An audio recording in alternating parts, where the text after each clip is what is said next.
హరిహర వీరమల్లు ఈ చిత్రం గురించి మరోసారి కొన్ని విషయాలు మీతో మాట్లాడాలని మీ ముందుకు రావటం జరిగింది. ఈ చిత్రం గురించి నేను మాట్లాడినప్పుడు చాలామంది చాలా కామెంట్స్ చేస్తున్నారు, కామెంట్స్ పెడుతున్నారు. అదేంటంటే అంబటి రాంబాబు గారు మాజీ మంత్రివర్యులు పవన్ కళ్యాణ్ గారి సినిమాకి రివ్యూ చేసే స్థాయికి దిగజారిపోయారు అనేటువంటి కామెంట్స్ చూస్తున్నాను. ఇలాంటి కామెంట్స్ నేను లెక్క చేయను. కారణం ఏంటంటే అన్ని చిత్రాలకు నేను రివ్యూలు కామెంట్స్ చేయను. కానీ కొన్ని వివాదాస్పదమైన చిత్రాలు, రాజకీయాలతో ముడిపడి ఉన్న చిత్రాల గురించి తప్పనిసరిగా నా అభిప్రాయాలను ప్రజలతో పంచుకోవడానికి ప్రయత్నం చేస్తాను.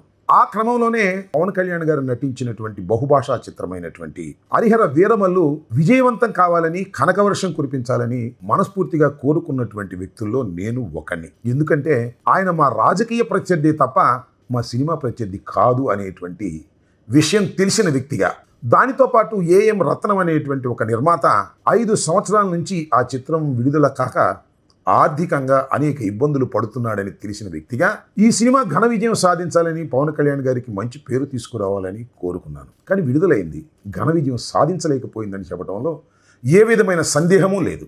ఆశించినటువంటి స్థాయికి ఈ సినిమా రాలేకపోయింది. ప్రేక్షకుల యొక్క ఎక్స్పెక్టేషన్ని మీట్ కాలేకపోయింది. అశేషంగా ఉన్నారు కదా అభిమానులు, అందువల్ల వాళ్ళు చాలా ఎక్స్పెక్ట్ చేస్తారు. ఆ ఎక్స్పెక్టేషన్స్కి ఈ సినిమా రీచ్ కాక ఫ్లాప్ అని నేను చెప్పను, కానీ అనుకున్న స్థాయిలో ఆదరణ పొందలేకపోయింది. ఈ అనుకున్న స్థాయిలో ఆదరణ పొందలేకపోవడానికి కారణం ఆ చిత్రం బాగోకపోవటం కాదని, అది వైఎస్ఆర్ కాంగ్రెస్ పార్టీ కావాలని ఫ్లాప్ చేయటం కోసం కుట్ర చేసి ట్రోల్ చేస్తుందని ఒక అభిప్రాయాన్ని జనసేన నాయకులు విచ్చలవిడిగా మాట్లాడుతున్నారు. ఇది ఒక విధంగా నేను బాధాకరమైన విషయం అని అనగాని ఒక పిచ్చి మాటలు, తెలివి తక్కువ మాటలు. నేను ఒకటే అడుగుతా ఉన్నా, అసలు ఒక చిత్రం విజయవంతం కావాలి అంటే విజయవంతం చేయాలంటే చేయలేరు, ఫ్లాప్ చేయాలన్నా కూడా చేయలేరు. చిత్రం బాగుంటే ఎవ్వరు ఏమీ చేయవసలా, అద్భుతంగా ఆడుతుంది. చిత్రం బాగోలేదు, నువ్వు ఎంత చేసినా ఆడదు. ఇవాళ కూడా అదే పరిస్థితి. చిత్రం బాగోలేదు మీరెలా చెప్తారండి అంటున్నారా?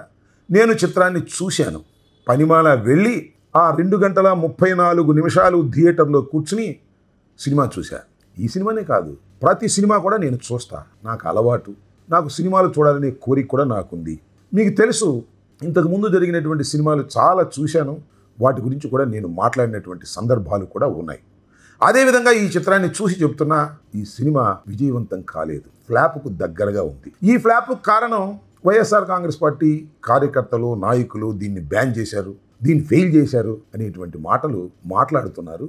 ఇవన్నీ కూడా ఊసుబోని కబుర్లని ఈ సందర్భంగా నేను చెప్పదలుచుకున్నాను. చిత్రం ఏంటో తెలుసా మీకు? చాలా ఆశ్చర్యాన్ని కలిగిస్తుంది. ఈ రాష్ట్రంలో ఉన్నటువంటి జనసేన రాజకీయ పార్టీకి సంబంధించినటువంటి 2 మంత్రులు, ఉప ముఖ్యమంత్రి గాక మరొక 2 మంత్రులు, వీళ్ళు నిన్నగాక మొన్న ఒక టెలికాన్ఫరెన్స్ పెట్టారు. ఆ టెలికాన్ఫరెన్స్లో ఏం మాట్లాడారు తెలుసా?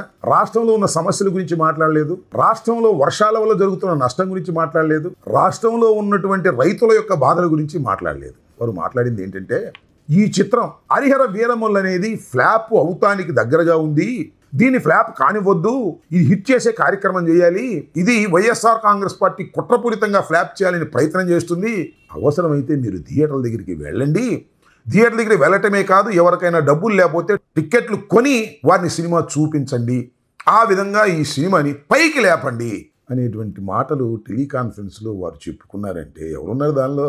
అందరూ ఉన్నారు. జనసేనకు సంబంధించిన ఎమ్మెల్సీలు, ఎమ్మెల్యేలు, డిస్ట్రిక్ట్ ప్రెసిడెంట్స్, ముఖ్య నాయకులు, వీళ్ళ పనంతా హరిహర వీరమల్లు సినిమాను విజయవంతం చేయటమే ప్రధాన ధర్మంగా పెట్టుకుని ముందుకు వెళుతున్నారంటే ఎక్కడికి పోతున్నారయ్యా మీరు జనసేన? నాకు అర్థం కాలేదు. వాళ్ళ సమస్య అదేనా? నేను ఒక మాట చెప్తా, పవన్ కళ్యాణ్ గారి సినిమాలు అన్ని హిట్ అయినాయా?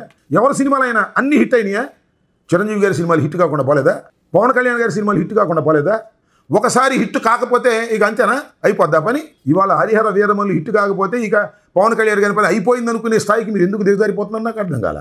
ఏఎం రత్నం గారు ఇవాళ ఎక్కడో బహుశా సినిమా చూసి బయటకు వస్తున్న సందర్భంలో విలేకరులు ఏదో అడిగారు. అడిగితే ఆయన పాపం నా గురించి కామెంట్ చేశాడు. ఈ సినిమాకు రేట్లు పెంచేసుకున్నారని నేను విమర్శ చేశానని.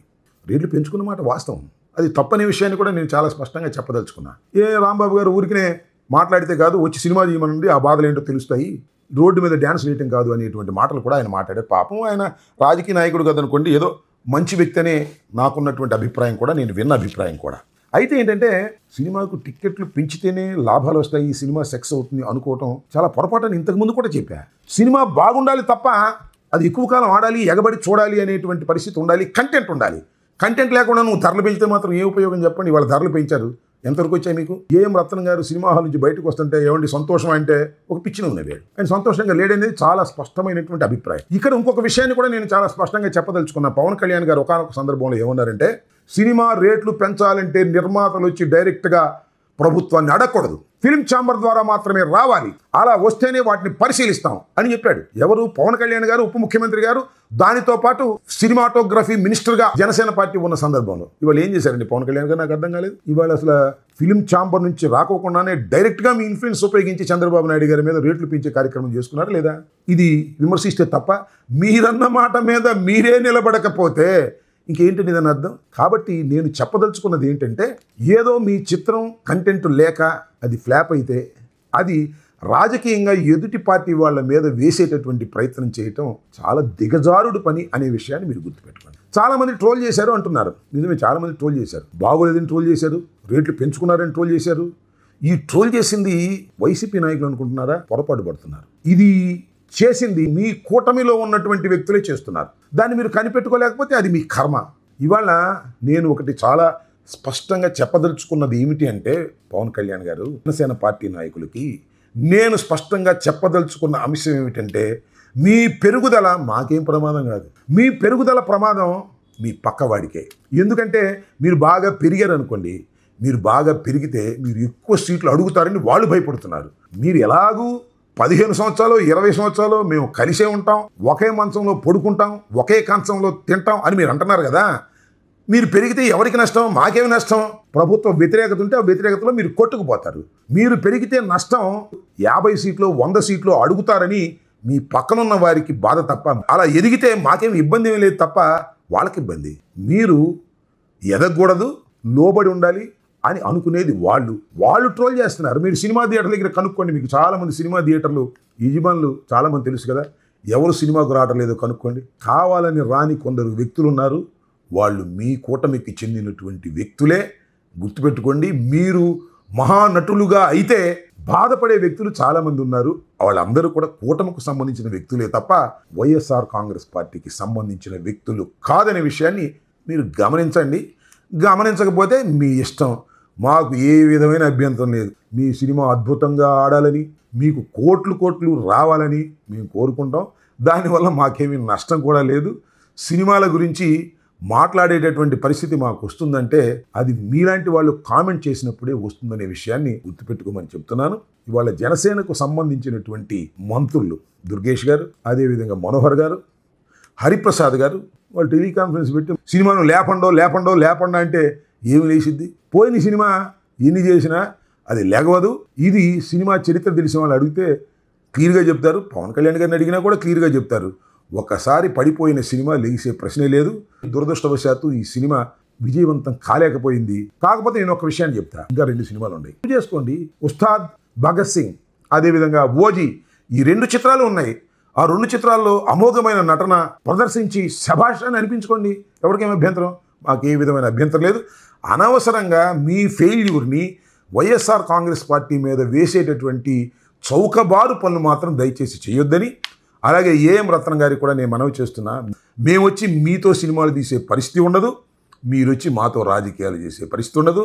నేను రోడ్డు మీద డ్యాన్సులు వేస్తాను, లేకపోతే స్టూడియోలో డ్యాన్సులు వేస్తాను, అది మీకు అనవసరం కదా. ఏఎం రత్నం గారు, మీరు చక్కగా సినిమాలు తీసుకోండి.